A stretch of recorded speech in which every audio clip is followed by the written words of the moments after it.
Senyales na maaaring ipinapadala ng katawan 1 linggo bago ang heart attack. Magandang araw po, mga ka-senior. Welcome po sa inyong ka-senior health tips.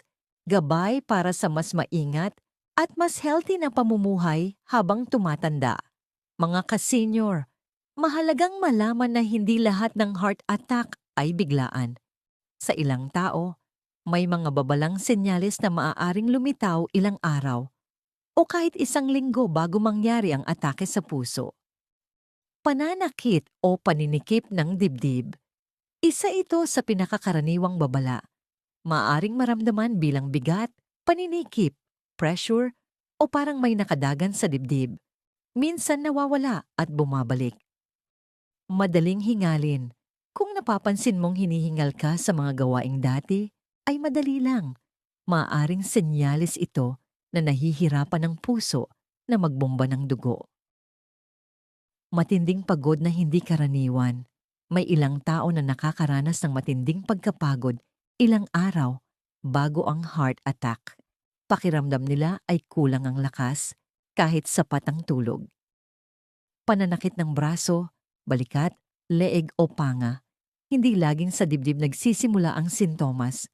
Minsan, ang sakit ay umaabot sa kaliwang braso, magkabilang balikat, leeg, likod o panga. Pagduduwal o hindi maipaliwanag na sikmura problems. May ilang tao, lalo na ang matatanda at kababaihan, na nakakaranas ng pagduduwal, indigestion o kakaibang pananakit ng tiyan bago ang heart attack. Malamig na pawis. Ang biglaang malamig na pawis kahit hindi mainit ang panahon o walang mabigat na ginagawa ay maaaring warning sign. Pagkahilo o pakiramdam na mahihimatay. Kapag may kasamang pagkahilo, panghihina o pakiramdam na mawawalan ng malay, huwag itong baliwalain. Kailan dapat tumawag ng emergency? Kung may pananakit o paninikip ng dibdib na tumatagal ng ilang minuto, hirap sa paghinga, sakit na kumakalat sa braso, leeg, likod o panga, malamig na pawis, matinding pagkahilo o panghihina, tumawag agad sa emergency services o magpatingin agad sa pinakamalapit na ospital.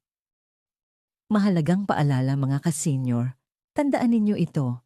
Hindi lahat ng may heart attack ay magkakaroon ng parehong sintomas. Ang iba ay may banayad na babala lamang, lalo na ang mga may diabetes at matatanda.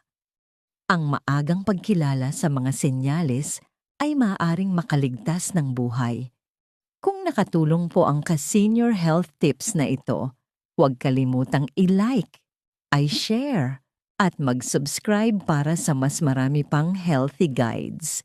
Hanggang sa muli mga ka-senior, ingat po kayo lagi at God bless.